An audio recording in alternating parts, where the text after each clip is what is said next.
George Orwell, quizás uno de los novelistas ingleses más influyentes del siglo XX, fue un firme opositor de los regímenes totalitarios, especialmente tras los acontecimientos en la Alemania nazi y la Rusia comunista.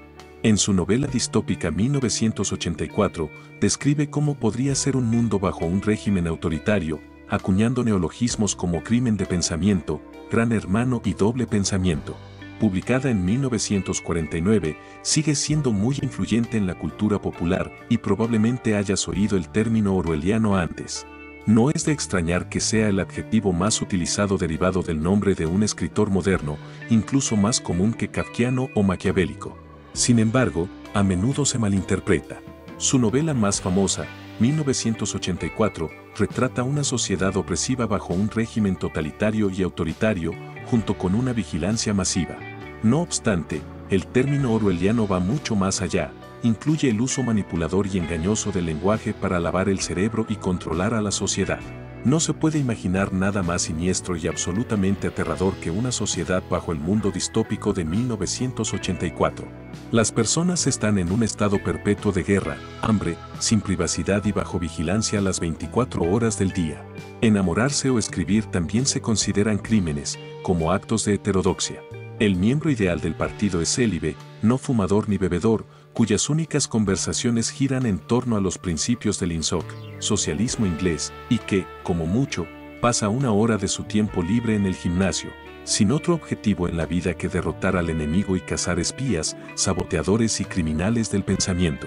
Es alguien literalmente dedicado las 24 horas del día al deber, donde toda su energía debe destinarse al partido, que frecuentemente organiza programas para mantener ocupados a los ciudadanos y minimizar su tiempo para el pensamiento crítico. El 85% de la población de Oceanía, donde transcurre la historia, está compuesta por proles o proletarios, un término marxista para la clase trabajadora.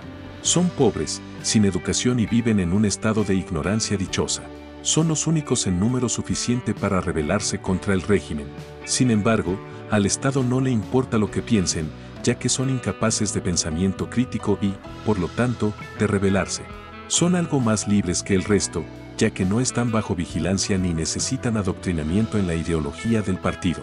El resto de la población está formada por los miembros del partido interno, el cerebro, y los miembros del partido externo, las manos, que trabajan para el partido, cuyo ápice es el gran hermano. Cada uno de sus movimientos es escrutado a través de telepantallas, que funcionan como una combinación de televisión, cámara de seguridad y micrófono, operadas por la secreta policía del pensamiento. Viven bajo la constante preocupación de que el menor detalle los delate, con el riesgo continuo de ser vaporizados, considerados como no existentes, una no persona, con todas las pruebas de su existencia arrojadas a los agujeros de la memoria. Llevar una expresión inapropiada en el rostro era en sí mismo un delito punible, se le llamaba crimen facial. El trabajo principal de un miembro del partido consiste en rectificar, un eufemismo para manipular, todos los hechos y estadísticas históricas para satisfacer la agenda política del régimen, siendo el resultado indetectable para la sociedad. En otras palabras, lo que se concibe como verdad no es realmente la situación real de las cosas, sino una visión falsa que se fuerza a aceptar como verdad, lavando así el cerebro de los ciudadanos.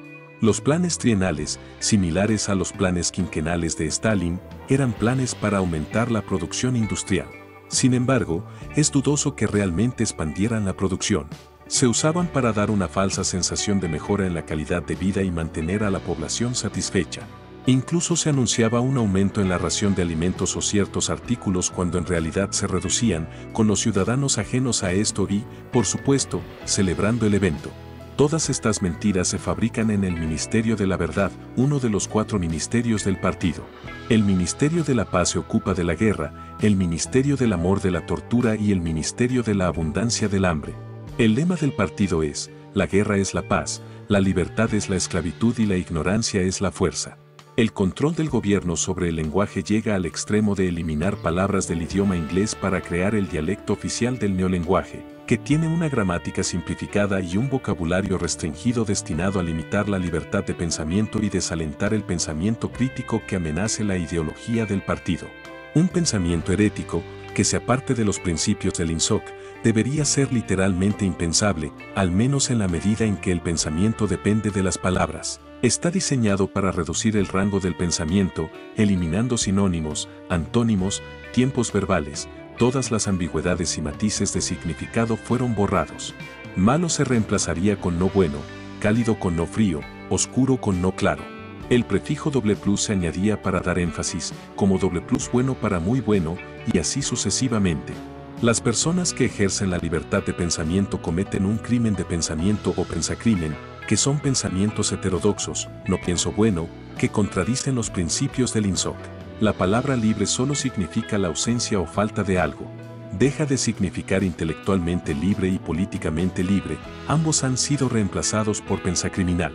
Esto tiene un efecto en la mente de las personas conocido como doble pensar, un proceso de lavado de cerebro donde se espera que el sujeto descarte todo lo que cree verdadero, siendo forzado a aceptar la realidad falsa y fabricada dictada por el partido. En otras palabras, mantener simultáneamente dos creencias contradictorias, aceptando ambas.